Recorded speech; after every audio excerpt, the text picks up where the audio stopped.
Bouchard. Il est 8h20 sur Europe 1 et à 7 jours du second tour de la présidentielle, Emmanuel Macron est donné gagnant à 59% des voix contre 41% des voix pour Marine Le Pen, selon un dernier sondage BVA publié hier. Et dans ce contexte, je reçois le vice-président du Front National. Bonjour Florian Philippot. Bonjour. Vous pariez évidemment sur une remontada, comme vous dites, sur une remontée de votre candidate. Est-ce qu'elle est vraiment à la hauteur de votre espérance, cette remontée depuis une semaine ?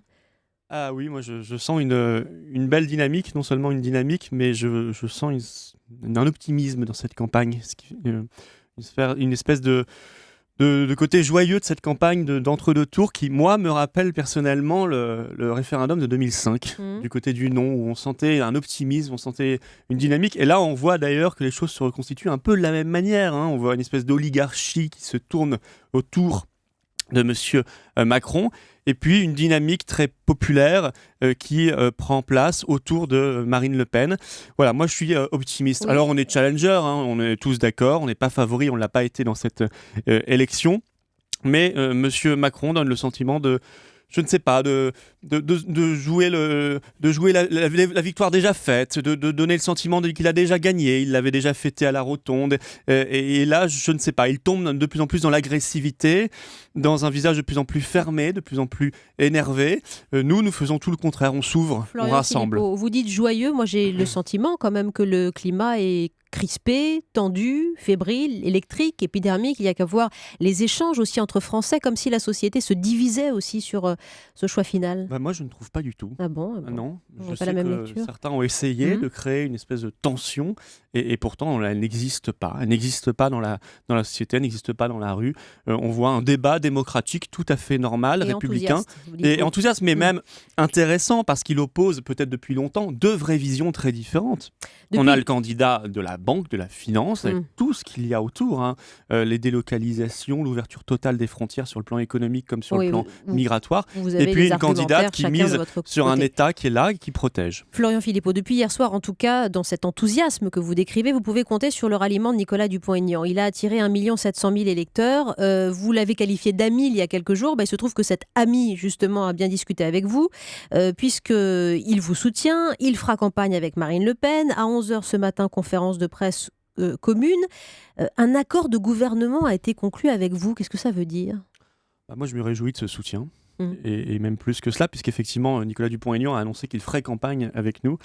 Et nous allons le retrouver là dans quelques heures.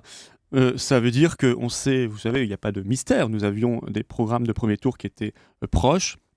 Tout en gardant nos spécificités, notre indépendance, nous allons évidemment maintenant faire une sorte d'alliance pour continuer à progresser. Et la meilleure des alliances possibles, c'est déjà celle de l'entre-deux tours. Ce soutien, il est important parce qu'il démontre qu'il y a, au-delà de notre famille traditionnelle, beaucoup de patriotes qui sont en train de réfléchir, de venir et de se dire, attendez, il faut faire barrage au candidat de celui qui incarnerait la continuité de François Hollande en pire et qui incarnerait la domination de la mise sous tutelle totale de la France par la finance et par la banque. On a entendu quand même la division extrême, non seulement dans le camp de Debout la France, mais aussi chez les électeurs de Nicolas Dupont-Aignan. Je ne sais pas si c'est 50-50, si on peut qualifier aujourd'hui, mais les reports de vote risquent d'être plus difficiles pour Marine Le Pen au second tour. Plus difficile que ce que ne l'affiche aujourd'hui la photo officielle que vous prendrez ce matin. C'est assez classique quand il y a un soutien. Il n'y a jamais, de toute façon, vous savez, moi je ne crois pas aux consignes de vote. Je pense que c'est lui qui dit, voilà, moi je me suis toujours engagé dans le combat pour le gaullisme, pour le patriotisme, pour une certaine idée, une certaine vision de la France. Philippe Séguin doit se retourner dans sa tombe quand même. Bon, ça, vous n'en savez strictement rien. Son combat, en tout cas, mais vous savez, il y a des gens qui national. disaient des choses terribles sur nous il y a 10 ans et qui aujourd'hui votent pour nous et sont à nos côtés. Donc, ne faisons pas parler les morts. Mais moi, je pense que voilà, il incarne un combat et il dit, qu'est-ce qu'il a dit hier, Nicolas Dupont-Aignan ? Il a dit, écoutez, moi, je n'accepterai pas qu'on livre les clés de la France à la finance. Voilà, à des gens qui vont mettre sous tutelle notre pays, sous tutelle notre démocratie, et je préfère le projet de Marine Le Pen, qui est un projet de redressement national, qui redonnera les clés aux Français, avec une démocratie directe, avec la souveraineté nationale, avec un programme de protection économique et sécuritaire des Français. C'est un ralliement qui vous arrange aussi pour l'image de Marine Le Pen. On sait qu'elle a suspendu sa participation en tant que présidente du Front National.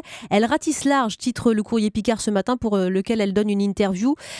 Pour gommer une certaine image, elle vous arrange aussi les voix, en tout cas la voix de Nicolas Dupont-Aignan ? Je ne crois pas que ça se construise comme cela. C'est tout simplement une logique politique. Et je pense qu'il a réfléchi, je pense qu'il a consulté. Il se dit, voilà, il y a 2 projets qui sont là au second tour. Lequel est le plus proche de ce qu'il pense? Mais on voit d'ailleurs des Français qui réfléchissent de partout. On voit des électeurs qui viennent de l'abstention, qui n'avaient pas voté au premier tour. Qui disent, là, il y a une possibilité. De chez Monsieur Fillon, ça ne gomme pas nos divergences. Hein. Je sais bien qu'on n'a pas le même projet que Fillon et qu'on n'a pas le même projet que Jean-Luc Mélenchon. Mais il se trouve qu'il y a des électeurs là qui doivent faire un choix. Et aujourd'hui, vous appelez clairement les fillonistes. Hein. Vous êtes occupé de la France insoumise, des insoumis sur la démocratie participative notamment. Les fillonistes, aujourd'hui, vous agitez quel On s'adresse à tout le monde. Pour les faire venir? Non, mais on s'adresse à tout le monde. Après, je veux dire, il y a des sensibilités personnelles et je crois que les choses s'additionnent. Les électeurs de François Fillon, moi je suis désolé, ils vont pas vouloir du dauphin, du successeur de François Hollande. Enfin, en pire, parce qu'on voit bien... Qui vous le dit Il est soutenu à fond par François Hollande qui appelle à voter pour lui depuis le début en réalité. Alors là, c'est le secret de Polichinelle qui est enfin révélé, mais le but du Parti Socialiste, puisque Valls soutenait déjà Emmanuel Macron, c'est de recaser derrière Monsieur Macron, ses hommes, ses réseaux, il y a au moins la moitié des électeurs républicains qui voteront Emmanuel Macron. Oh, mais ça évolue aussi. Monsieur Macron, il est pour l'ouverture totale des frontières et une immigration non régulée. Il a félicité Mme Merkel pour avoir accueilli 1,5 million de migrants. Vous pensez que c'est ce que veulent les électeurs et c'est ce que veulent en particulier les électeurs de Monsieur Fillon? Je ne crois pas du tout.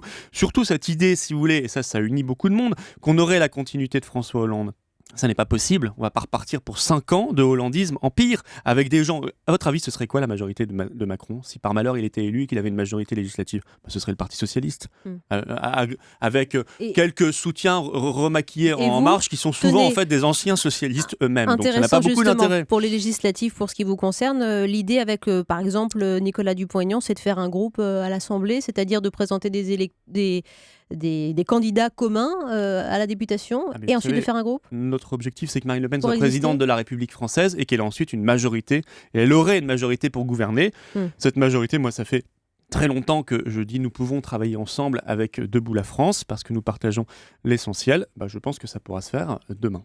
Demain, très bien, avec un meeting lundi, grand meeting à Villepinte. Exactement. En attendant et jusqu'à samedi, vendredi soir prochain, c'est occupation tous azimuts des terrains, à la fois pour Emmanuel Macron, pour Marine Le Pen. Ça a encore un sens, ça, d'aller un peu picorer partout et faire des images un petit peu partout? Je crois pas que si c'est juste faire des images, vous avez raison, ça n'a pas de sens. C'est juste de la com et des agences de com, comme il y en a beaucoup autour de M. Macron. Non, c'est juste ça s'appelle du marketing et c'est tout ce que n'aiment pas les Français. Vous êtes traité dans la politique. À égalité de communication. Vous savez, et d'image par les quand Marine Le Pen est allée à Whirlpool, pourquoi elle a été si bien accueillie? Mais parce que depuis des mois et des mois, nos élus, nos militants sont aux côtés des ouvriers et des salariés qui sont en lutte et ils essaient de faire en sorte que leur cause soit médiatisée. Ça fait des mois que Marine Le Pen en parle dans ses meetings de l'affaire Whirlpool, de ses propositions pour lutter contre les délocalisations. Ça s'appelle une vraie campagne de fond, avec des propositions, du suivi, du continu. Si c'est simplement pour certains aller faire un coup, aller quelque part pour la photo, non, mais ça n'est pas l'objectif de Marine Le Pen qui, elle, veut apporter du fond à chacun de ses déplacements. Quand elle est allée voir les Whirlpool, elle leur a dit on peut mettre en place cette taxe de 35% en cas de délocalisation, par exemple ici en Pologne, et de réimportation vers la France, parce qu'il faut dissuader au maximum les délocalisations. Merci, on n'a pas eu le temps de parler du dérapage de Jean-Marie Le Pen sur l'hommage à l'homosexuel plutôt qu'aux policiers, disait-il. Vous condamnez? Oui, bien sûr. Je suis toujours aux côtés de nos policiers.